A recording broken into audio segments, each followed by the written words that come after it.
So welcome back everyone to the last talk for today. Our final speaker Thursday is going to be Nicholas Baumgarten from the University of Heidelberg, and he's going to be talking about distributed multilevel sequential Monte Carlo for PDE-based Bayesian inverse problems. Thank you, Inge. Thanks for setting up everything.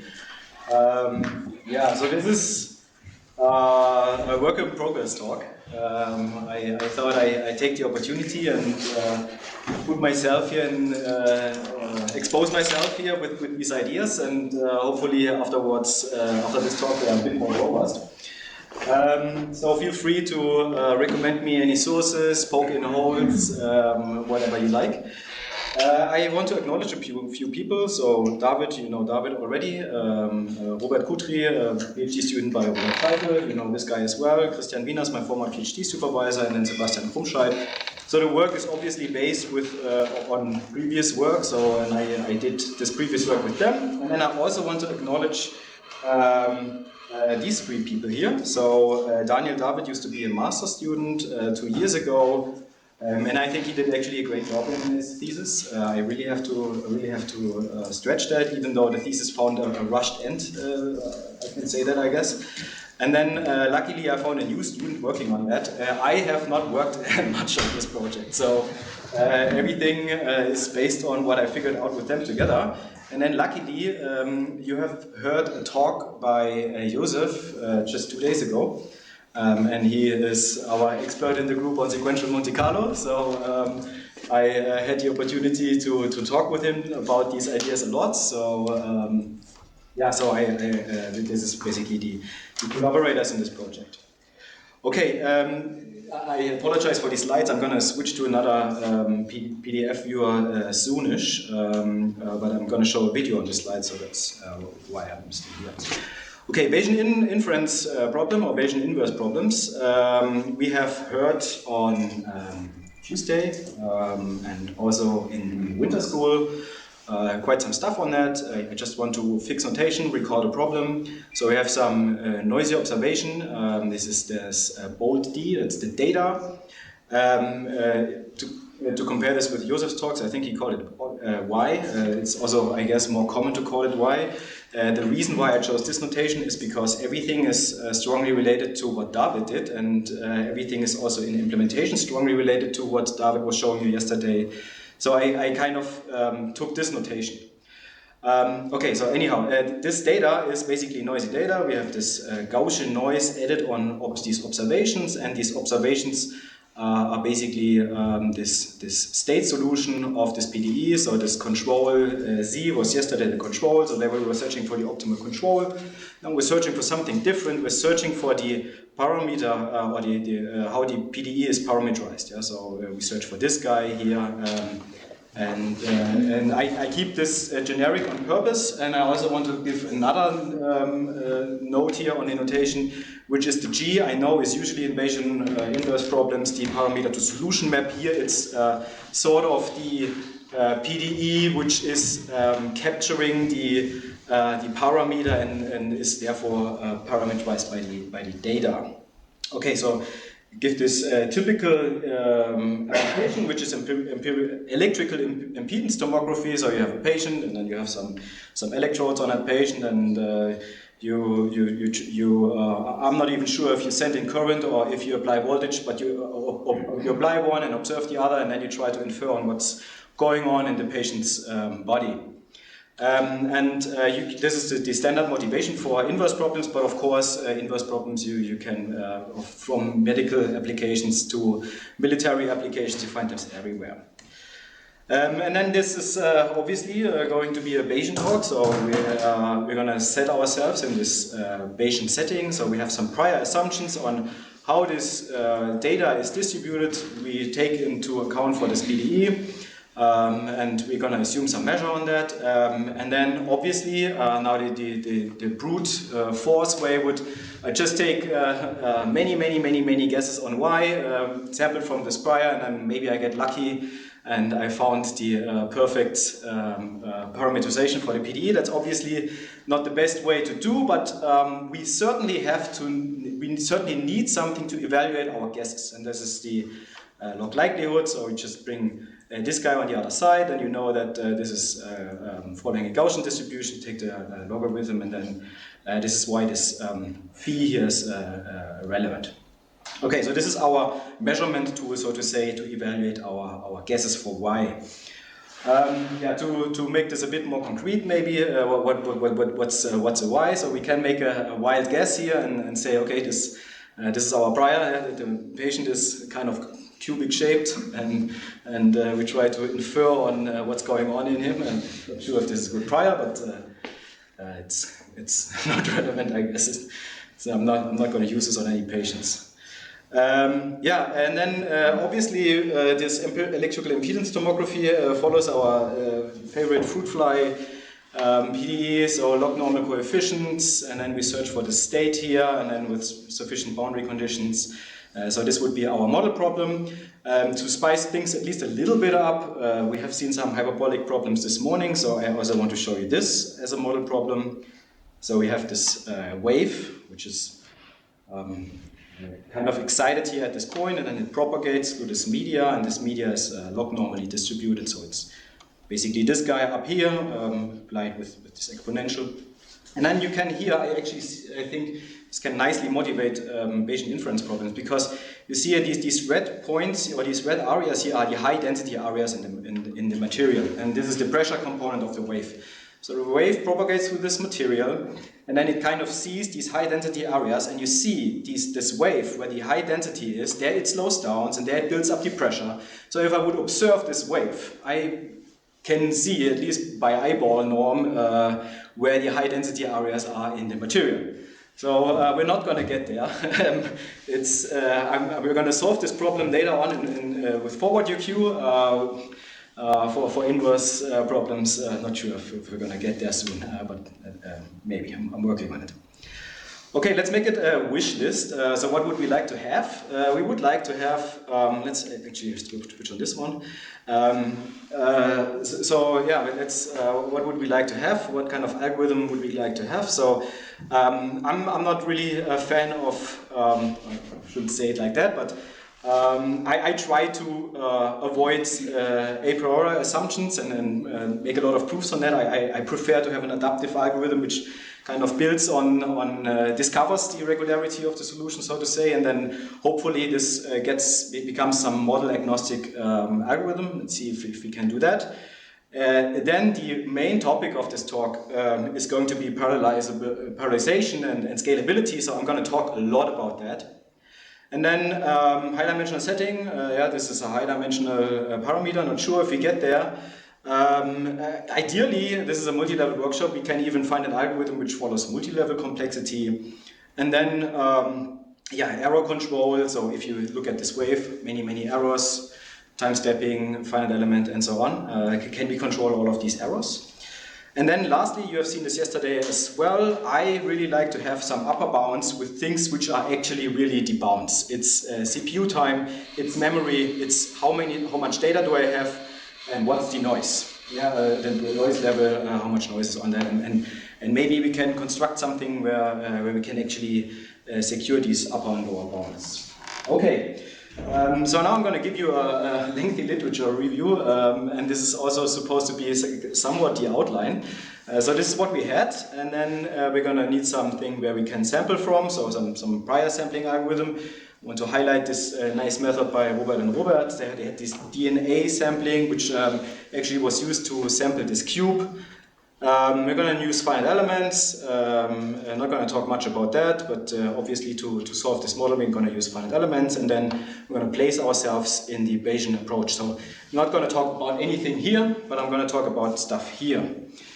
So the standard algorithms are Markov chain Monte Carlo. I'm going to shortly discuss this preconditioned Crank-Nicholson approach. Going to discuss a bit on importance sampling, and then this is probably the section where the audience might be least familiar with. It's how do you do the resampling step in the sequential Monte Carlo algorithm. So you might recall that there are these 3 steps are actually working on a distributed machine. That's not so trivial, and this is actually the bottleneck for the algorithm. And people have actually figured out stuff. It's quite recently how to do this in parallel, and I studied this now since, I don't know, 2 weeks, and I'm convinced that this works, and I want to apply this as well. And then again, we're going to sit in the sequential Monte Carlo approach, and hopefully we can get this distributed. So this is going to be the first half, and then the second half. Obviously, if we can get multi-level acceleration here as well, this would be really nice. So I'm going to recall some work I did on multi-level methods on distributed memory. It's not so trivial to get multi-level methods work on distributed memory.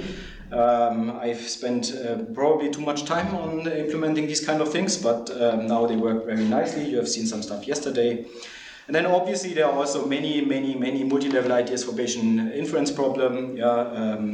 Markov chain, multi-level Markov chain, Monte Carlo, multi-level delayed acceptance. Yeah, we have seen some of this work actually already here at this workshop and in the winter school. And then also building up on that or extending that are particle filters and SMC methods. Again, many of these sources, I guess you will know. Some of them are written by you. Maybe to mention something on, so this is a joint work with Josef, and Josef always likes to joke that I'm kind of ruling out good ideas because they don't scale, and that I kind of am a bit too much obsessed about that, and I really like these Kalman filtering ideas, but when you go on distributed memory, it is going to be a challenge, because covariance stuff on distributed memory will become its own problem. Okay, this is the outline. We're going to go through that, and I'm going to tell you what's going on there. Start with Markov chain Monte Carlo. I'm being abusive in the notation. So mu was a measure just recently, and when I'm having a mu with a little l and a k, this is going to be a data set basically. And this data set has weights, it has likelihoods, it has guesses for the parameters. It might also have solution evaluations and so on. So I'm always thinking about data sets. Yeah. And Markov chain Monte Carlo here actually already in sort of a parallel way written, because here the capital M is, in this example here on the right, is 2. So I'm gonna now take 2 Markov chains in parallel, and you're gonna see these colors a lot now, and you're gonna see these kind of algorithms a lot, because I always try to emphasize when is an algorithm actually parallelizable and how is it parallelizable, and we're gonna discuss a lot on this. So let's just quickly review what's going on in preconditioned Craig-Nicholson. So we have these input data, and then we take for both of these guys, create a new proposal. So with this preconditioned Craig-Nicholson approach, and then we have a new guess for our parameter, and then we have to evaluate the PDE. So we capture this parameter, solve the PDE, get some state, and then we can use the state to evaluate how good our guess was. So this is then the log likelihood. You see here already, I'm illustrating here some finite element measures, and now you also know why there's a blue and a yellow-green color. So this is one mesh, and this is the other mesh. So this is sort of shared information on this particle, and you can think of every color as its own individual machine. So the data here does not see the data there, and this is really the difficulty here. So when you solve finite element methods on these distributed machines, you decompose the domain, and then the solution, during the solving process, the machine has to talk here on the boundary. And then also to evaluate the likelihood, you also have to do some communication if you have some observational data here and here. So you have to merge this information somehow. Yeah, and then we have these 2 proposals. We have so now evaluated, and then we can update. Yeah, so the proposal for this guy here is better. We see this. We are moving towards the posterior. So we take this one, and the other one is just going to be going to remain because there was no improvement there. And then we're gonna do this and repeat this. And I just illustrated this by recursion. So I really like formulating algorithms as recursion. Not necessarily like to implement it that way, but I really like to think of this way, because then you can, see some some stuff which is a bit hand-wavy here, but you know, this invariance of the posterior, yeah, I can apply now this function on the posterior and I get the posterior, and if I think of this as data sets, if I put this data set in here, the information it contains is not going to be changed as soon as this data set represents the posterior. So it's a nice property of the Markov chain Monte Carlo algorithm, and that's obviously something we want to keep. And then another nice property is, which is that we only have this dependency on previous states. That's actually really important when it comes to implementation, because this is also very memory conservative. Yeah? I can just update this data set, and I don't have to store any history here. Many downsides, though, is I don't have any particle interaction. So if one of these particles finds some other mode, and this other mode actually contains a lot of weight, not sure if, since we don't have any particle interaction, this would be really nice if we, you know, if the one particle would tell the others, hey, there's a lot of probability mass here, come over and let's explore this posterior over here. That's not happening here, so you might have to run the chain a lot.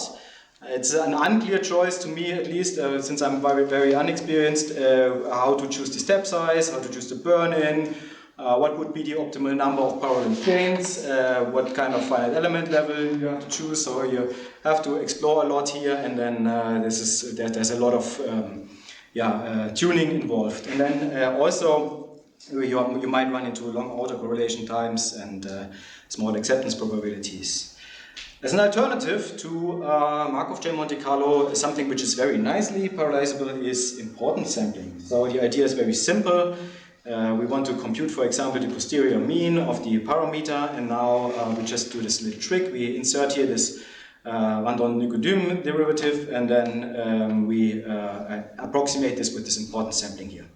Yeah, and the trick is basically this weight is supposed to approximate this derivative here, and then this is very simple actually. We just take again the likelihoods, and then we, since we don't have the normalizing constant, we just divide by the sum of all weights, and then we get normalized weights again.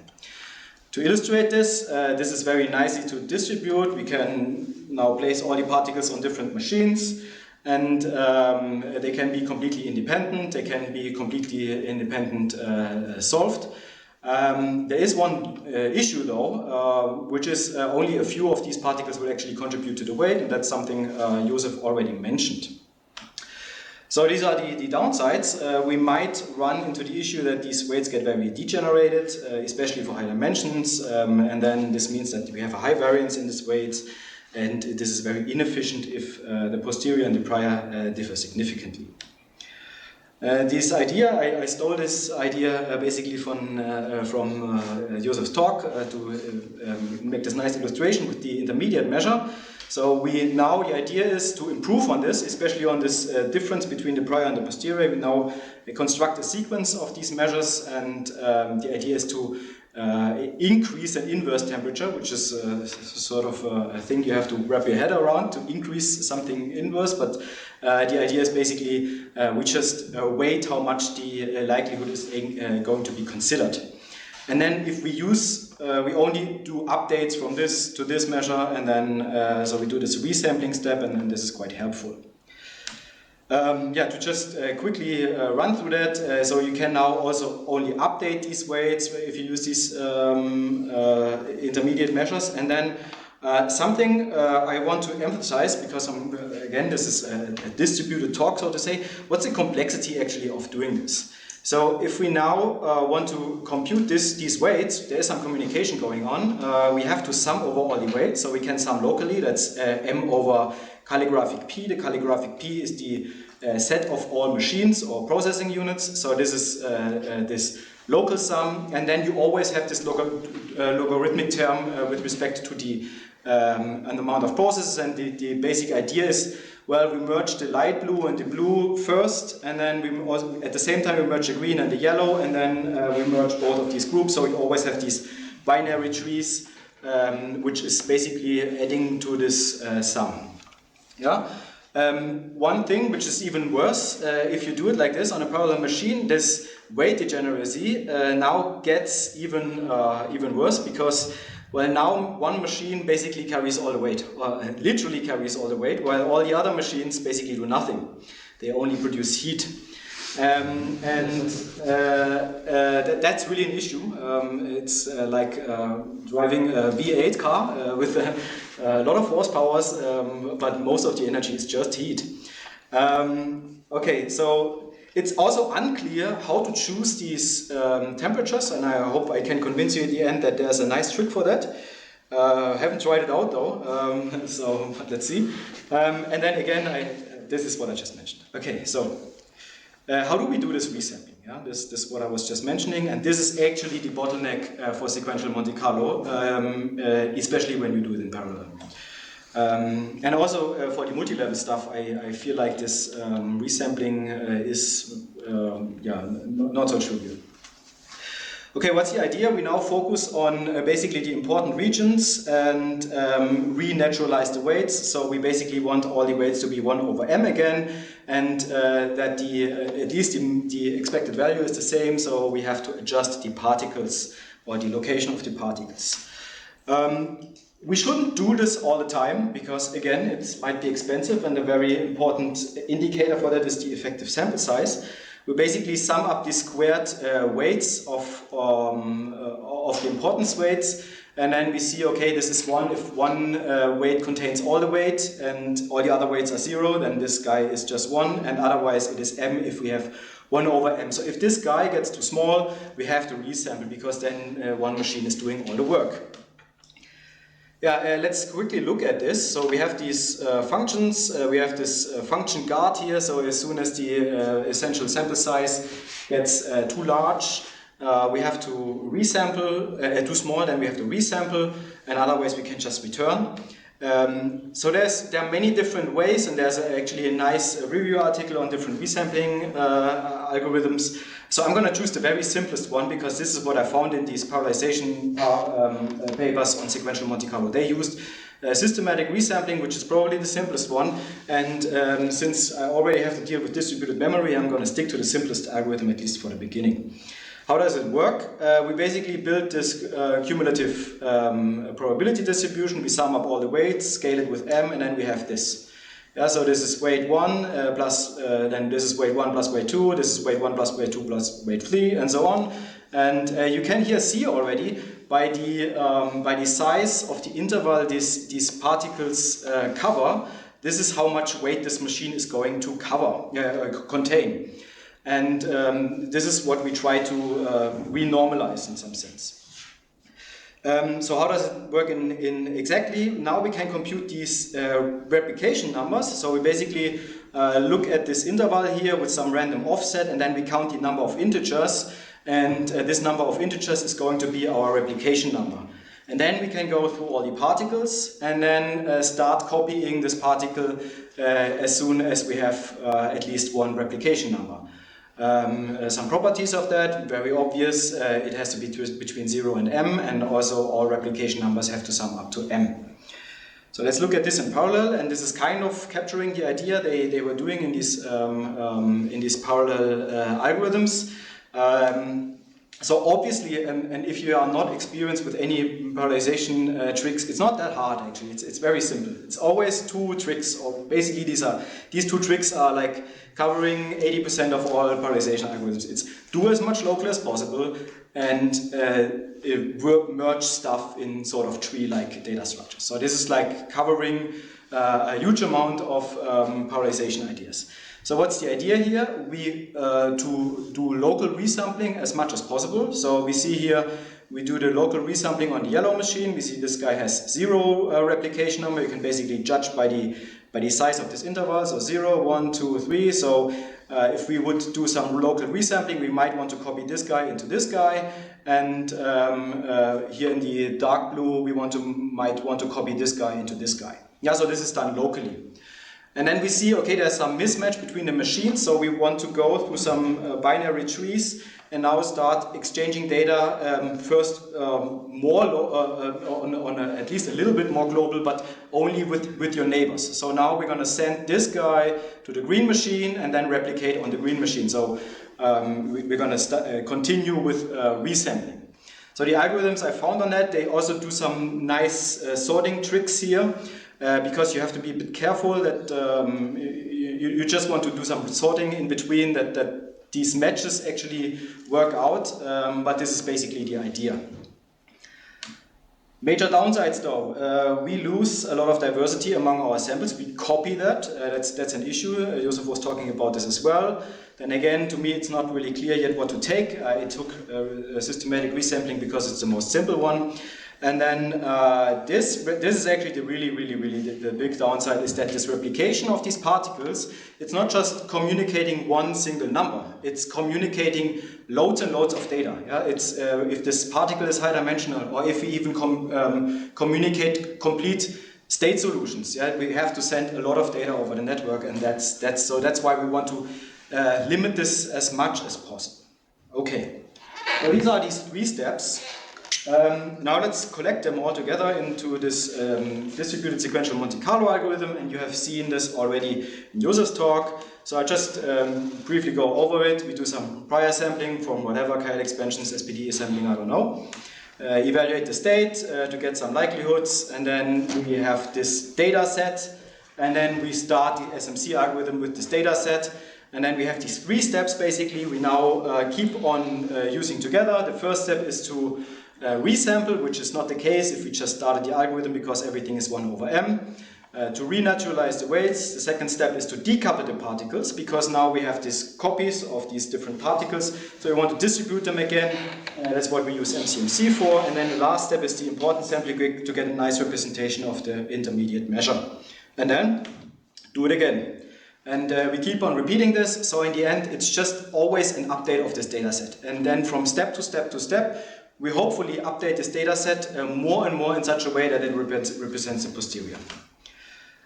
This is from his master thesis, so he implemented this, not in parallel though, this is what I'm doing with the other master student at the moment. But yeah, you can see here some preliminary results. If you increase the number of particles, you also observe some Monte Carlo rates, and then at a certain point you have this flattening out. I'm not sure why it's flattening out here. Might be the finite element error, might be too much noise in the posterior, in the data. I don't know yet. But you see, this is kind of how this works here. Advantages are that we actually now have this particle interaction. Yeah? So particles do exchange data. That's very nice. We have also this reduced measure distance because we use this tempering. And then we also restored the diversity through this MCMC algorithm. We got some polarization on the particles and controlled the weight degeneracy of the importance sampling. There are major downsides though, which are or these open issues, and this is really the one which I want to solve. It's this memory footprint of this data set. So if the particle is now high dimensional and we have a lot of particles, this is just eating you up. Yeah? There's no way your code is going to crash, memory overflow, goodbye. And it's also still, to me, unclear how to choose these tempering weights. I could, just take some uniform steps, but I'm not so sure if this is actually good. And then the finite element level, sample size, all still unclear to me. And then you have seen this already, so a little bit. It's also not clear how much domain polarization and how much particle polarization do I actually want to use. This might depend on the finite element level, so there's a lot of questions I have, and I don't know what's the best approach to that. And then lastly, obviously, expensive likelihood evaluations. Josef has some tricks on that, so maybe we can incorporate this at some point. Okay, so this is the introduction on sequential Monte Carlo, with some, hopefully for you, some new additions on how you would parallelize this. I'm now going to take a step back and go back to the forward problem, and now this is actually research which has happened. So you all have the favorite assumptions, bias control, variance decay, cost control. I want to note though, such as in David's talk yesterday, this is not a quantity of interest, this is a finite element solution. And this usually makes these rates a little bit weaker. And you also have to use these projections to actually compute this difference between these two different levels. But besides that, everything is as you are used to from the standard theory. And then our favorite telescoping sum, and then our favorite estimator. and we can combine this. Okay. Yeah, we have some nice theory. I also want to highlight this paper here. Sebastian was highlighting this already, but I really think he mentioned this variance estimator. I really want to highlight though that they also looked at these Banach valued functions, which I think was the first one. I'm not 100% sure, but they at least wrote it down very nicely. So that's what I want to mention this as well. Okay, you all know this. Not so sure if you know really how to scale this stuff up. And this is very challenging. If you would ask me what's the most annoying and the most time-consuming task, it's this. It is actually implementing this estimator on a parallel machine. And the reason is very simple. The reason is the highest level only has a handful of samples, so you all want to use all your compute power in sort of a domain parallelization, whereas the lowest level, they have loads and loads of samples, so you want to use a sample parallelization. So now in the end, you still want to have one estimate on the highest level. The question is, how do you merge that data? And that was really bugging me for way too long. The basic trick is you combine these two parallelization ideas, and at a certain point you have to switch that. So you have to move this data from the sample parallelization to this domain parallelization, and it's not so simple to do this for complete finite element solutions, especially to not make it the overhead. Yeah? If you're not careful, this is going to be the overhead. And it's not the PDE which is the expensive part, but it's merging this data, and this is the most time-consuming part.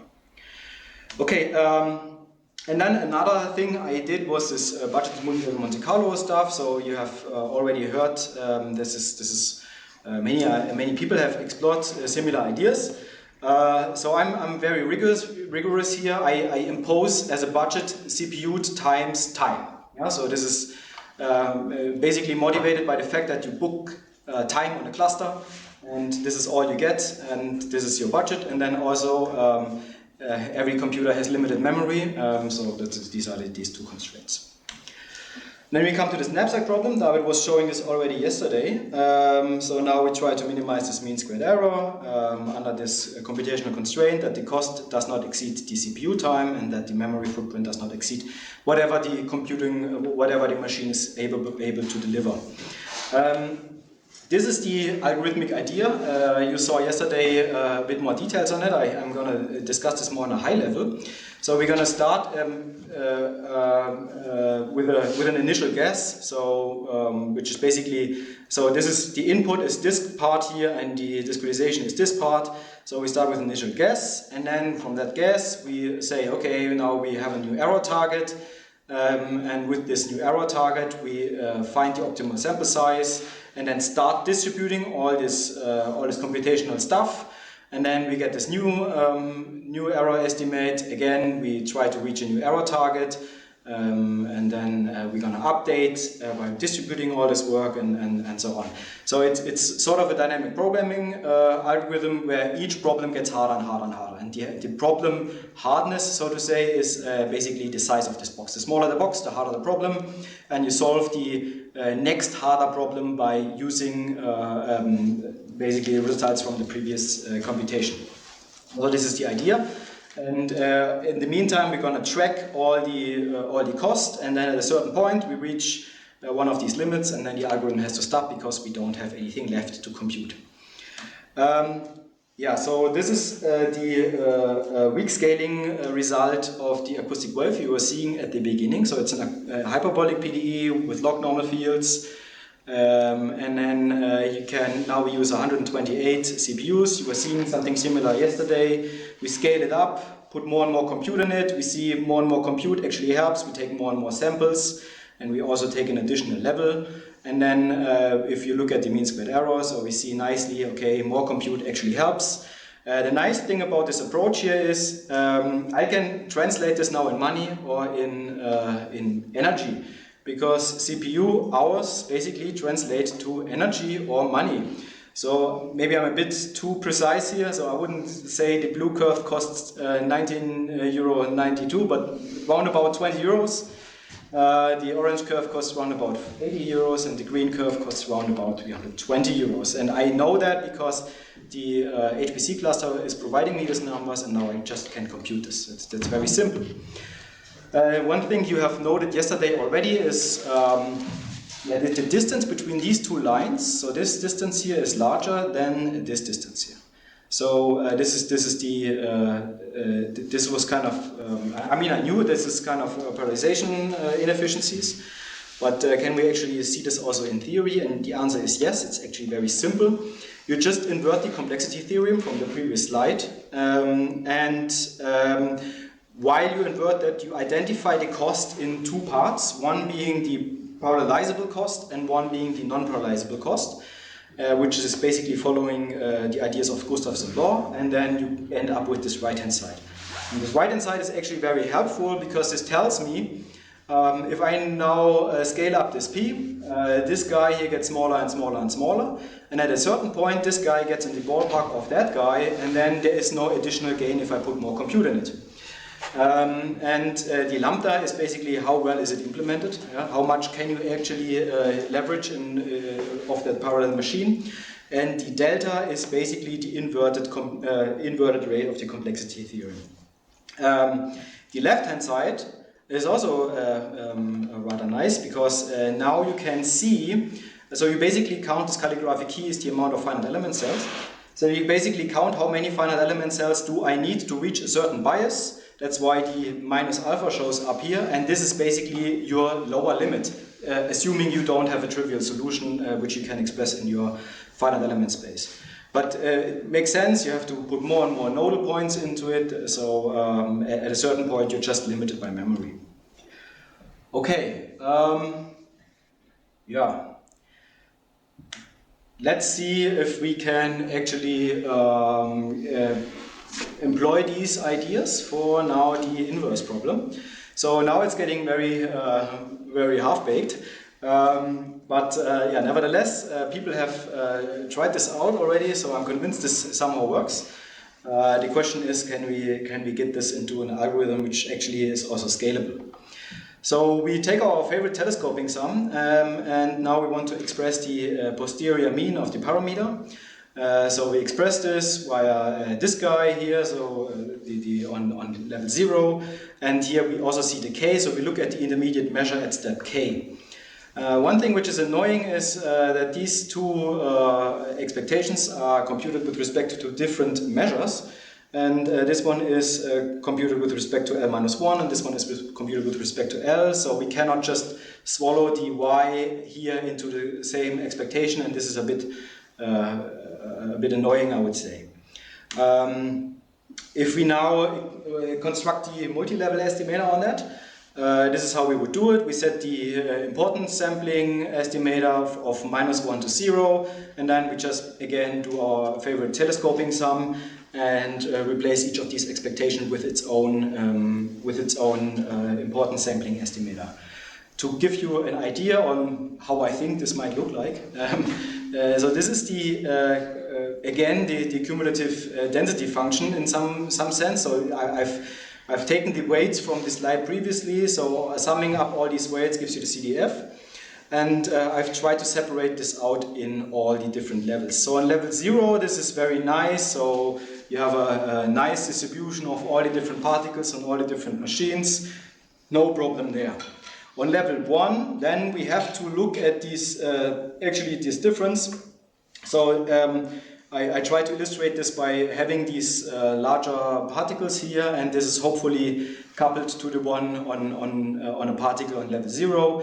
And let's say we have here 4 particles. And then on level 2, we might run into the problem that we have 4 CPUs here now, and we only want to compute 2 particles. So we want to invest 2 CPUs per particle. So that's why I had here these 2 guys. And again, these springs here should somehow illustrate the coupling, and you also see some of them are more transparent than others, which is, I put this into hopefully, hopefully these 2 particles are somehow coupled, because otherwise there's no point in doing multi-level stuff. There are additional issues here though. If we now think of going through the resampling and the reweighting and the Markov chains, if we resample these guys, this guy might land on another machine than that one, and then it's over. It's crashing your system. So I guess let's look at the algorithm somehow. We do the reweighting. We might just introduce a rescaling here in front of the particle, such that the weights, so if you see that, they kind of get aligned again at the risk of decoupling them even further. But if we don't do that, the resampling will destroy everything. And then the diversification of the particles we might want to do with multi-level Markov chain Monte Carlo, then the weights we can also do also multi-level way. I want to emphasize maybe a little trick here. So you know that the inverse temperature increased from 0 to 1. So maybe that there's an idea on using the relative leftover budget as the tempering, which means at the very beginning we have a very, very broad posterior, and then as we approach the final limit, everything cools down, and then we have the final weight. And then we can also introduce these checks if there's some stopping criteria. Maybe even adapt a particle size and level, so this would be really nice. That's certainly something we saw in the optimal control stuff. If you recall the plots by David yesterday, where we scaled up the batch size, this improved things, but as soon as we used these adaptive batches, this improved things even further. So this would be really nice if you get this done here as well. So I'm going to give you a few conjectures. I usually like to implement this first and then maybe do some theory on that if it works. If not, there's no point in theory. So the conjecture is that we can significantly reduce the memory cost by considering this multi-level data set instead of this simple data set. So this is the real goal here. Without losing the scalability. This is important because the scalability, I think, is really the property which brings an algorithm from theory into practice, because that's what we saw in machine learning. We have very scalable algorithms, batch stochastic gradient descent, very scalable, and that's why we see these crazy new applications. I also want to say on machine learning, though, they do this with an extreme memory cost. That's why there are three things which increase in value. It's gold, silver, and RAM, and that's what we hopefully. So in academia, we cannot spend this amount of money for memory. The other conjecture is we hopefully get the multi-level complexity. This would be really nice. Not sure if we can get there. I think the biggest issue is this coupling. I know some of you have worked on that, so if you have any recommendations, please feel free to tell me.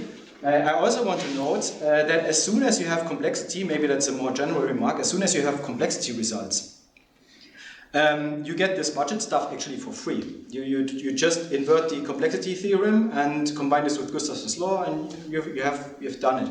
That's it. You have the result already. You might not have the algorithm, but you have the result. To conclude, we looked at this Bayesian inference problem. We looked at some of the algorithms: Markov chain, parallel importance sampling, resampling, sequential Monte Carlo, budgeted multi-level Monte Carlo, and then this is kind of a proposed idea, multi-level sequential Monte Carlo. There are many variants of that.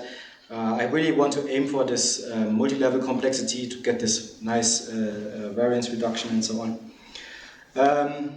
This is the QR code on the software, and then maybe some other side projects. I'm currently working with Marcel Koch and Tim Schrader. Marcel is a maintainer of Ginkgo, which is a linear algebra tool which can target different hardware systems. So the idea is at the moment, so Tim has actually implemented the work. He has done all the hard stuff.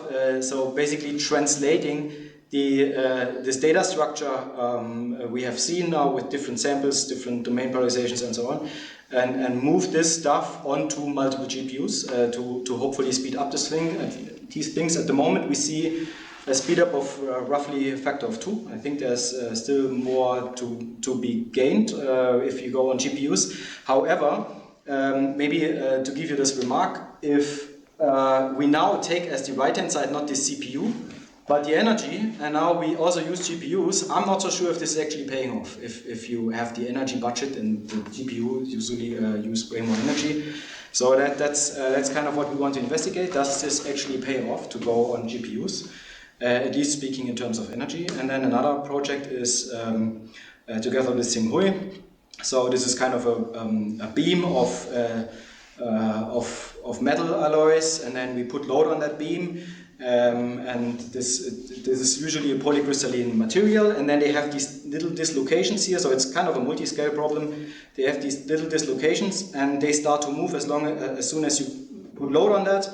And the question is now, how does this uncertainty in these small region kind of uncertainties now affect the long-term behavior of that material?